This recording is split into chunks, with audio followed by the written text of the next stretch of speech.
All right, guys, so I've decided to push my review for the 5060 up to now.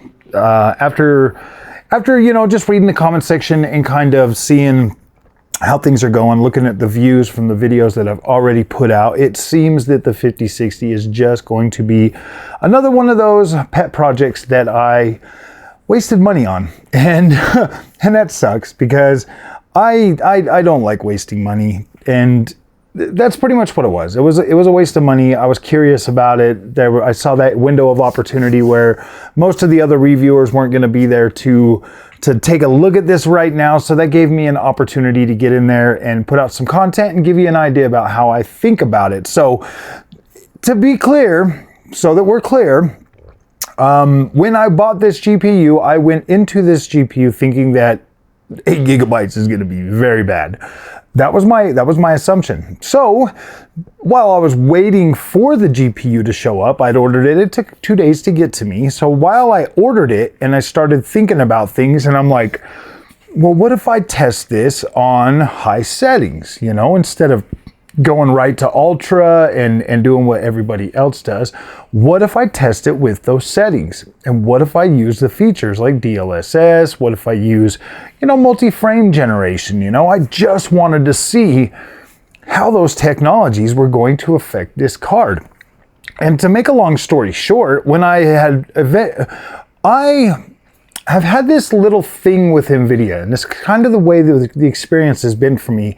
Since I've gotten Nvidia, you do not get to participate very well in those high-level features on the lower-end GPUs that often, but the lower-end GPUs are usually good at what they're designed to do. So let's talk about this for a minute. This is the 5060. This is an OC card, so probably it's got a little slight overclock to it already out of the box from Aero, from GeForce RTX 5060. I paid for this myself. I paid $375 for this after tax. So yeah, this is mine. So this has the 8 gigs of VRAM. Obviously, you have access to DLSS 4, you'll have access to reflex, RTX HDR, multi-frame generation, you know, DLSS, just everything that comes with, you know, DLSS 4, ray tracing, reflex, and studio. So yes, you can use this for studio. I want to talk about like the studio part just for a second, because everything that I have recorded, used all on this Nvidia system, everything that you've seen, all the videos that have been posted have come directly from this, using my software on this PC as well. I got a second, you know, setup for this PC so that I could have software on both of them. This is nothing was rendered on the AMD build. Everything came from the 5060. I haven't even really, I turned the AMD build on for like 20 minutes. Literally earlier today to try to get some footage from Assassin's Creed because I was going to do this project, but I don't think anybody's interested in that. I don't think anybody's interested in this card, period, unless you're out there just making fun of it or making it look bad or something like that.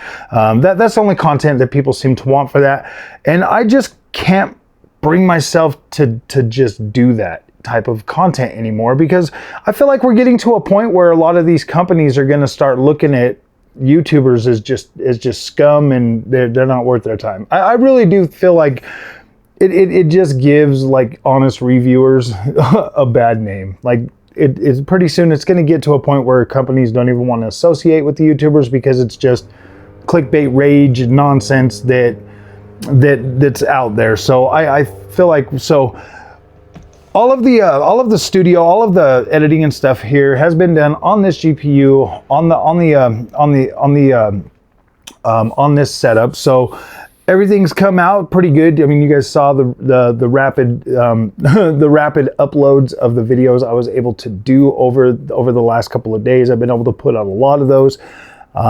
And I've been able to actually utilize and edit from my camera on this GPU in 4K, and it's actually faster than my 9070 XT. in the application. It's actually kind of faster. I was like, wow, that's crazy that this GPU is a little bit faster than the 9070 XT.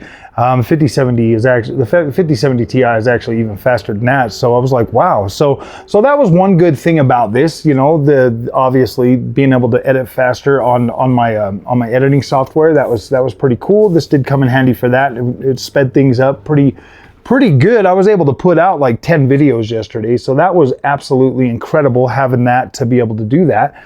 As for gaming, guys, like I said when I first started this video, I decided to pretty much go at things at a, you know, from a reasonable standpoint, looking at, you know, and I was testing this game, Sniper Elite Resistance, and I had that, I went into it with it set to ultra settings at 1080p, and that game just looked so terrible that I had to adjust the settings. And once I adjusted the settings, I loaded back in at high settings, and I was like, okay, that's much better. It doesn't look as bad.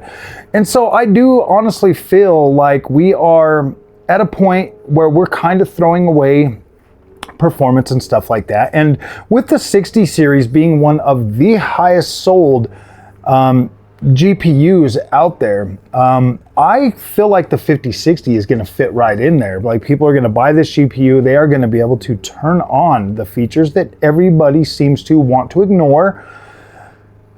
And once you get in this GPU and you start utilizing those features like multi-frame rate generation, like MFG 4X and stuff like that on this with decent settings, because let's be real, you know, if I get into a game and I've got like high settings or medium settings, I'm pushing over 100 frames a second, easy over 100 frames a second on most of these games. So when I turn that on top of that, you saw the Indiana Jones video, we're up to like 300 plus frames a second. Like, we are getting an incredible experience that feels great on a controller that most people are going to be like, wow, this is absolutely insane. For mouse and keyboard people, maybe you feel it, maybe you don't. I don't know. I don't play on a mouse and keyboard. That just kind of never really felt good to me. But at the end of the day, man, this is a $350 GPU. $300 GPU if you just get the regular, you know, just a regular one. Whether you like it or not, this GPU is going to sell. And people are going to enjoy it. They are going to enjoy it more than your anger about this GPU being sold with 8 gigabytes. Is 8 gigabytes enough?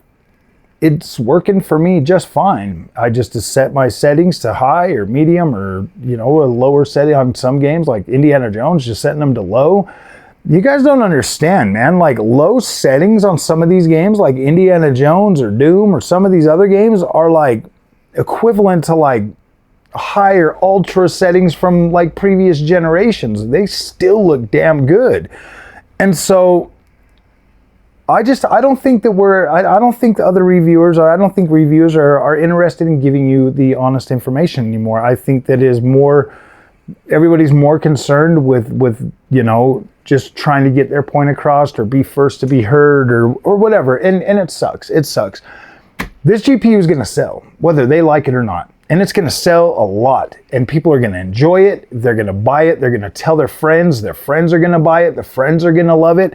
So it doesn't even matter. At the end of the day, what Digital Foundry or Hardware Unboxed or Gamers Nexus or any of them guys that are way too uptight these days, I don't even think they're gamers anymore. To be completely honest with you, I just don't, because if a gamer like me can put this on there and fully enjoy the experience over the last couple of days, yeah, dude, I'm pretty sure a lot of people are going to be able to do that.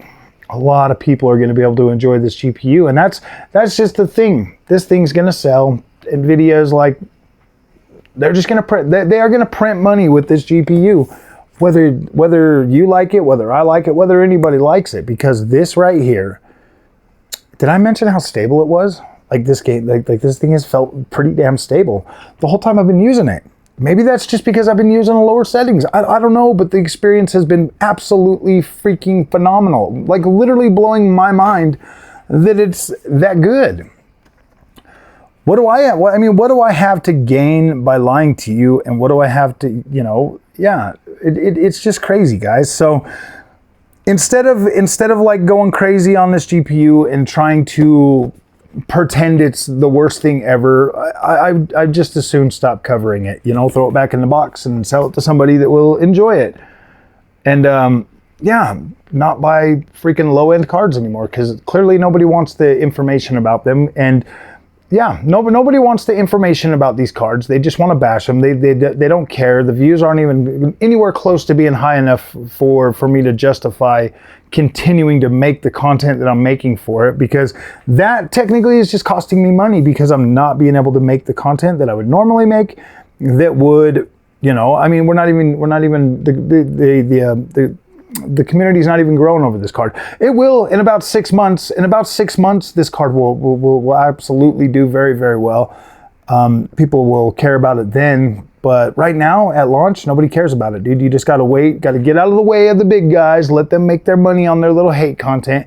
And then, you know, maybe I'll come back in 6 months or so and start creating content on it, and then it will do well. But like right now, man, yeah, it's just a waste of time to even cover this card, man. Like, it's stupid, and I hate that. I hate that YouTube is like that. It's just a complete joke, man.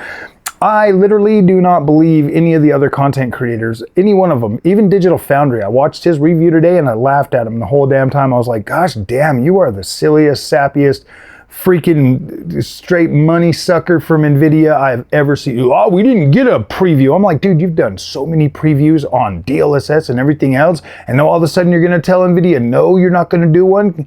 What, because all the other YouTubers, you don't want them to call you a shill? Oh man, you afraid of Gamers Nexus, Mr. Digital Foundry? They must be terrified of Gamers Nexus.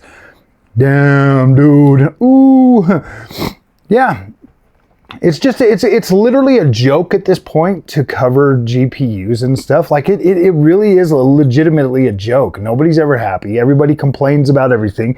There's nothing that's ever going to satiate anybody, because even a 5090 at 4K without using these features is barely better than a 4090. So where do we go from here, guys? Seriously, where do we go from here at this point? Where do we freaking go from here when it comes to hardware, when it comes to tech?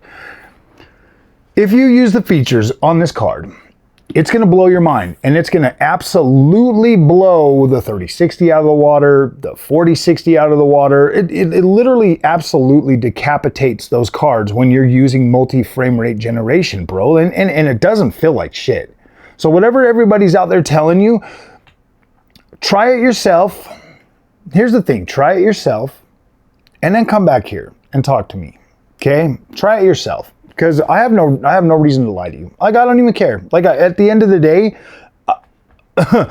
this GPU is going to sell itself no matter what. Like, it doesn't even matter what you think or what I think or anything. Like, this is a GPU that is going to sell. Why? Because it's affordable.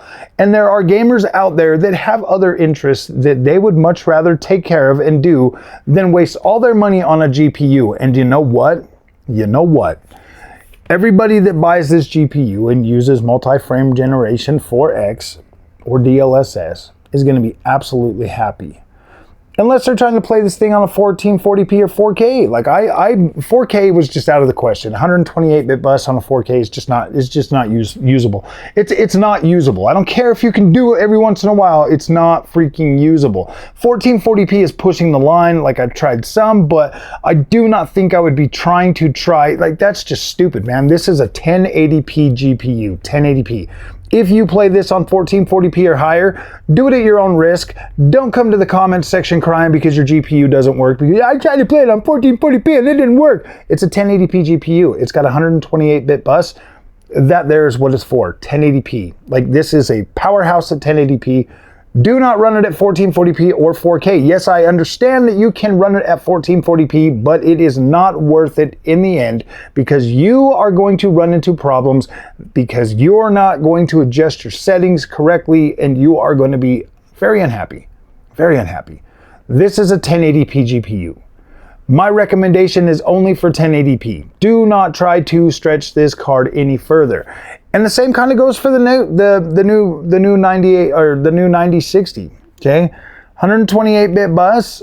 I mean, that one is using more than the 8 lanes of the PCIe, so you might be able to get a little bit better than that. But I don't know, man. 1440p, I would say 192-bit bus or better is going to be a more sufficient, robust experience for 1440p. And the only people that, and there are cards for that. They do have the 5070, and they do also have the 9070. Those are your 1440p and 4K cards. Okay, guys?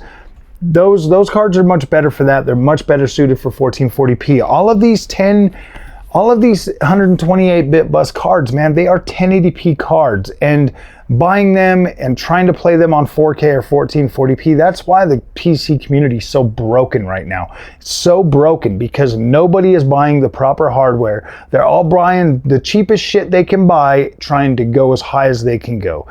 That's why it's broken, okay? And then when you got people like Digital Foundry out there telling you that a 4070 was a 4K GPU, I mean, he's literally showing this card right here beating a PS5 Pro. This card right here, yeah, PS5 Pro killer, yeah, baby. So, yeah, this will destroy a PS5 Pro, and it doesn't even matter with the VRAM and stuff. Like, I don't know. Like, yeah, if this had 16 gigs of VRAM or 12 gigs of VRAM or whatever, dude, it would probably, yeah, I don't know, man. Stop trying to use 1080p. I mean, like, if you really think about it, PlayStation 5 and Xbox are legitimately running most of those games at like 1080p anyways, and then upscaling them. So yeah, I don't know what to tell you guys. So all right, guys, like I said, if you want to buy this GPU, buy it for 1080p. This card's going to sell itself, so it doesn't really matter. Maybe in 6 months I'll come back and cover some more on it, but as of right now, I think we are done. So all right, guys, have a good night. We'll see you in the next one.